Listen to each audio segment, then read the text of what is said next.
अस्सलाम वालेकुम। मेरा नाम है उज़ैर जावेद। आज हम टॉपिक पढ़ रहे हैं volume thermal expansion. Volume thermal expansion में तीन वर्ड आपको नजर आ रहे होंगे। एक वॉल्यूम नजर आ रहा है, एक थर्मल नजर आ रहा है और एक एक्सपेंशन नजर आ रहा है। पहले तो इसके मतलब समझ लेते हैं कि वॉल्यूम थर्मल एक्सपेंशन होता क्या है, फिर इसकी डेफिनेशन पे आएंगे।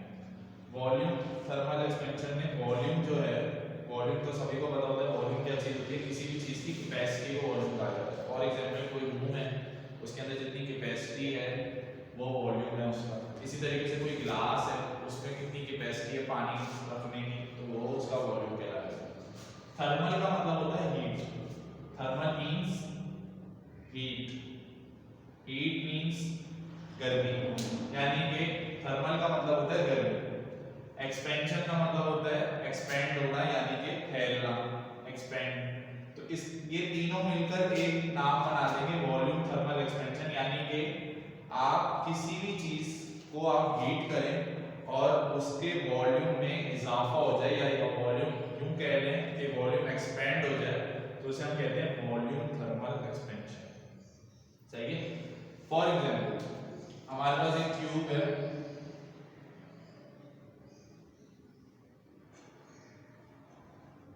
ये क्यूब है। सबको यही बात पता होगी कि वॉल्यूम के अंदर तीन बेसिक चीजें होती हैं। अभी सिर्फ क्यूब की बात हो रही है तो क्यूब की हम बात करते हैं। वॉल्यूम में तीन बेसिक चीजें होती हैं। वॉल्यूम की लेंथ, इस क्यूब की लेंथ होगी, क्यूब की विड्थ होगी, या क्यूब की हाइट होगी। इन तीनों को मिलाकर वॉल्यूम बनता है। सही है। तो वॉल्यूम का कुछ यूं फॉर्मूला बन जाएगा, L multiply by W multiply by H। L length multiply by width multiply by height, इन तीनों का आपस में मिला देंगे तो वॉल्यूम बन जाएगा। ठीक है, ये वॉल्यूम है। अभी ये वॉल्यूम जो है ऐसी किसी रूम टेम्परेचर पे पड़ा हुआ, मतलब इसका कोई ना कोई टेम्परेचर होगा। फॉर एग्जांपल अगर इसका टेम्परेचर फॉर एग्जांपल कुछ ना कुछ है, हम इसको टेम्परेचर दे देते हैं 25 डिग्री सेंटीग्रेड टेम्परेचर रखा है। ठीक है। फॉर एग्जांपल इसको हम हीट करेंगे, इस क्यूब को हीट करने से क्या होता है कि 25 डिग्री से यकीनन बढ़ेगा टेम्परेचर। तो 25 से फॉर एग्जांपल बढ़ गया 35 डिग्री। टेम्परेचर को हमने बढ़ा दिया हीट करने से, और हीट करने से इसकी लेंथ में, इसकी विड्थ में और इसकी हाइट में, तीनों चीजों में इजाफा हो जाए या एक्सपेंड हो जाए, तो उसे हम कहते हैं वॉल्यूम में इजाफा हो गया, और इसे हम कहेंगे volume thermal expansion. For example L इसकी थी 10 मीटर और हाइट भी इसकी थी 10 मीटर और विड्थ भी इसकी थी 10 मीटर। लेकिन जब हम गर्म कर रहे हैं तो गर्म करके इसकी फॉर एग्जांपल लेंथ हो गई 10 से कितनी हो गई 12 हो गई, इसकी भी 12 हो गई, इसकी भी 12 हो गई। फॉर एग्जांपल 10 से बढ़ के 12 हो गई। अब जितना इजाफा हो रहा है वो वॉल्यूम हो रहा है, वॉल्यूम में इजाफा हो रहा है, इसे हम कहेंगे चेंज इन वॉल्यूम। वॉल्यूम में इजाफा कितना हो रहा है? वॉल्यूम में इजाफा 2 मीटर का हो रहा है हर जगह। 2 मीटर लेंथ बढ़ रही है, 2 मीटर हाइट बढ़ रही है और 2 मीटर विड्थ बढ़ रही है। इसे हम कहेंगे चेंज इन वॉल्यूम। ठीक है। अच्छा, वॉल्यूम थर्मल एक्सपेंशन की डेफिनेशन कुछ यूं ही है कि आप किसी भी चीज को हीट करें तो वॉल्यूम में इजाफा हो जाए तो वो वॉल्यूम थर्मल एक्सपेंशन है। ये तो बात हो गई वॉल्यूम थर्मल एक्सपेंशन। अब हमें ड्राइव करना होता है एक फार्मूला चेंज इन वॉल्यूम का। मैं डायग्राम फिर से बना लेता हूं ताकि डेरिवेशन समझने में आसानी हो। चेंज इन वॉल्यूम का हमें फार्मूला ड्राइव करना होगा। ये हमारे पास वॉल्यूम, ये हमारे पास क्यूब है, क्यूब की ये जो लेंथ है, विड्थ है और ये हाइट है, इसको हम कुछ ना कुछ नाम दे देते हैं। एक L1 दे देते हैं, ये W1 दे देते हैं और ये H1 दे देते हैं, और इसका कोई ना कोई टेम्परेचर होगा। अभी हमने सपोज किया था 25 डिग्री सेंटीग्रेड, लेकिन वैसे कोई ना कोई टेम्परेचर की हम फॉर्मूला टाइप करते हैं, तो टेम्परेचर इसका होगा T1। अभी टेम्परेचर T1 का मतलब है कि अभी इसको हीट नहीं किया, बिफोर हीटिंग इसका टेम्परेचर T1। सही है। तो जब जैसे ही हम इसको हीट करेंगे, नीचे से हीट करेंगे, कहीं से भी हीट करें, तो इसका टेम्परेचर को हम क्या कर रहे हैं, बढ़ा रहे हैं। तो टेम्परेचर T1 से बढ़कर T2 हो रहा है। जब टेम्परेचर को बढ़ा रहे हैं तो ऑब्वियसली सारी चीजें में इजाफा होगा, क्यों हम वॉल्यूम थर्मल एक्सपेंशन पढ़ रहे हैं। L1 बढ़कर L2 हो जाएगी, W1 बढ़कर W2 हो जाएगी और H1 बढ़कर H2 हो जाएगी। तो तीनों चीजों में इजाफा हो रहा है तो तभी तो वॉल्यूम में इजाफा होगा। वॉल्यूम का जो बेसिक फार्मूला होता है वो ये होता है जो मैंने लिखा था पहले, length multiply by W multiply by H। क्योंकि हमने लेंथ 1 ली थी सब में, तो इसका वॉल्यूम भी जो क्या हो जाएगा, ओरिजिनल वॉल्यूम वो V1 हो जाएगा बिफोर हीटिंग इसका वॉल्यूम होगा। अब क्योंकि हमने टेम्परेचर को बढ़ाया है तो टेम्परेचर को बढ़ाने की वजह से तीनों चीजों में इजाफा हो जाएगा, तो इसके वॉल्यूम में भी इजाफा हो जाएगा, यानी कि लेंथ जो है वो L2 हो जाएगी, W1 जो है वो W2 हो जाएगी और H1 जो है वो H2 हो जाएगी। ठीक है, वॉल्यूम में इजाफा हो गया। अब हमें क्या करना होता है, इसके अंदर चेंज इन वॉल्यूम का फार्मूला ड्राइव करना होता है। तो चेंज कैसे पता चलेगा? चेंज जो है वो हम डेल्टा V से शो करते हैं। डेल्टा V का मतलब चेंज इन वॉल्यूम। अब वॉल्यूम में कितना चेंज आ रहा है ये पता आपको पता होना चाहिए। तो कैसे पता चलेगा कि सपोज कर लें कि जो इसका ओरिजिनल वॉल्यूम था वो 50 मीटर क्यूब था और हीट होने के बाद इसका वॉल्यूम हो गया 60 मीटर क्यूब, बढ़ गया। तो कितना इजाफा हुआ है वॉल्यूम में, वो चेंज इन वॉल्यूम में इजाफा कितना हुआ है, 10 मीटर क्यूब का इजाफा हुआ है। 10 मीटर क्यूब बड़ा है क्यूब। तो हमें पता कैसे चलेगा, यानी कि हम क्या करेंगे, बड़े वाले वॉल्यूम में से छोटे वाले वॉल्यूम को माइनस कर देंगे, यानी कि इसका फॉर्मूला कुछ यूं बन जाएगा V2 माइनस V1। बड़ा वाला वॉल्यूम 60 था जब हीट होने के बाद और ओरिजिनल वॉल्यूम 50 था, 60 में से 50 को माइनस करेंगे तो 10 आ जाएगा। तो ये हमारा चेंज इन वॉल्यूम है। इसी तरीके से हमें एक जरूरत पड़ेगी चेंज इन टेम्परेचर की। चेंज इन टेम्परेचर होता है कि टेम्परेचर में कितना इजाफा होगा।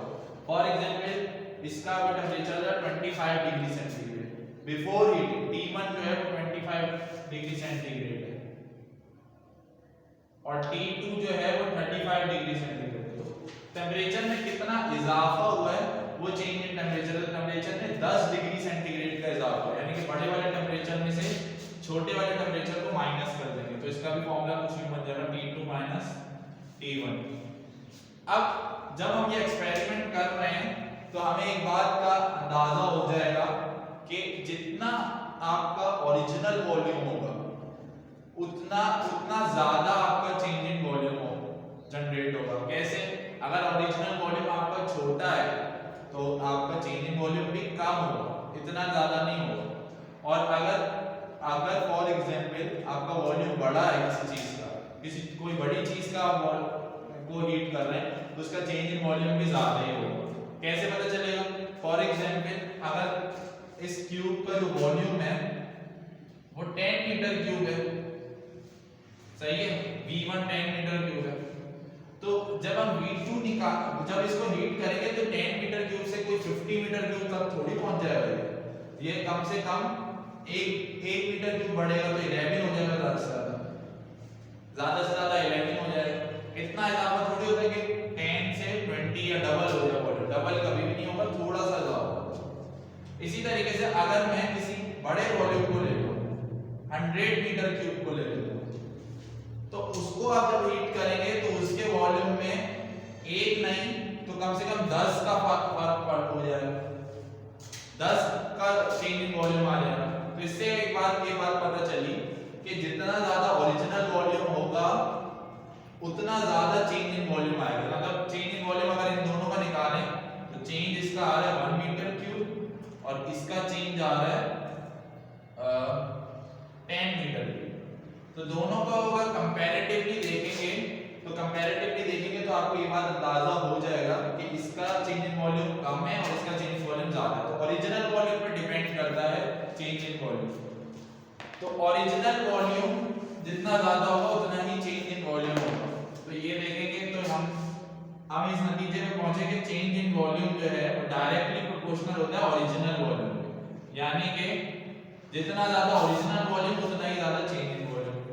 फिर इसी तरीके से change in volume directly proportional होता है चेंज इन टेम्परेचर के भी। अब ये कैसे प्रूव करेंगे? तो ये ऐसे प्रूव होगा कि जितना ज्यादा आप किसी चीज को हीट करेंगे, अगर आप कम हीट कर रहे हैं 35 तक हीट कर रहे हैं तो चेंज इन कुछ ना कुछ वॉल्यूम में इजाफा हो जाएगा, लेकिन अगर आप 100 तक हीट करें तो ज्यादा इजाफा हो जाएगा। जितना ज्यादा आप हीट करेंगे वह टेम्परेचर को यानी कि वॉल्यूम को या उस चीज को जिसको आप हीट करना चाह रहे हैं तो उतना ज्यादा वॉल्यूम में इजाफा होगा। तो टेम्परेचर पे भी डिपेंड करता है वॉल्यूम। दोनों प्रोपोर्शनैलिटीज को कंबाइन करेंगे कि हमारे पास दो रिलेशंस आ रहे हैं। इन दो रिलेशंस को हम कंबाइन करेंगे, लिखेंगे कंबाइनिंग बोथ रिलेशंस। कंबाइन कर देंगे तो डेल्टा V डायरेक्टली प्रोपोर्शनल हो जाएगा। जब हम इन दोनों को कंबाइन कर रहे हैं तो इन दोनों को बेसिकली मल्टीप्लाई करेंगे तो ये हो जाएगा V1 डेल्टा T। प्रोपोर्शनैलिटी का साइन हटाएंगे तो कोई ना कोई कांस्टेंट आता है, तो कांस्टेंट यहाँ पे जो आता है वो बीटा आता है। ये हमारा एक चेंज इन वॉल्यूम का फॉर्मूला ड्राइव होगा। इसमें जो बीटा है वो बेसिकली क्या है, बीटा हम किसे कहते हैं, beta is the coefficient of volume thermal expansion. Beta हमारा क्या basically coefficient of volume thermal expansion है, ठीक है। और ये कांस्टेंट वैल्यू है, लेकिन ये हर मटेरियल का बीटा अलग अलग होगा। अगर आप स्टील को हीट कर रहे हैं तो उसका बीटा अलग होगा, अगर आप किसी आयरन के क्यूब को हीट करें तो उसका बीटा अलग होगा। तो बीटा जो डिपेंड करता है मटेरियल की नेचर के ऊपर, सही है। तो बीटा की कोई ना कोई वैल्यू होगी, कांस्टेंट वैल्यू होगी। अच्छा, सिर्फ कहानी यहाँ पे खत्म नहीं होती, सिर्फ चेंज इन वॉल्यूम हमें ड्राइव नहीं करना होता है, हमें इसका फाइनल वॉल्यूम का भी फॉर्मूला ड्राइव करना है। तो फाइनल वॉल्यूम का फॉर्मूला कैसे ड्राइव करेंगे, इसी की मदद से। डेल्टा V का फॉर्मूला हमने यहाँ पे लिखा हुआ है V2 माइनस V1, तो डेल्टा V की जगह पे ये V2 माइनस V1 पुट कर देंगे और हमारे पास ये फॉर्मूला है बीटा V1 डेल्टा T। अब क्योंकि हमें फाइनल वॉल्यूम यानी कि V2 का फॉर्मूला ड्राइव करना है तो माइनस का V1 है उधर जाएगा तो क्या हो जाएगा प्लस का, तो ये हो जाएगा V2 V1 plus beta V1 delta T। अभी तो देखेंगे V1 और V1 कॉमन आ रहा है तो यहाँ पे कॉमन आ जाएगा, तो V2 V1 1 plus beta delta T। ये आपका फाइनल वॉल्यूम का फॉर्मूला बन गया। इसके बाद जो है हम एक इक्वेशन पढ़ेंगे जिसके बाद जो beta is equal to 3 alpha की एक डेरिवेशन है जो इसकी मदद से हम करेंगे। तो आपको ये फॉर्मूले याद होने चाहिए, तभी आपको आगे का टॉपिक समझ में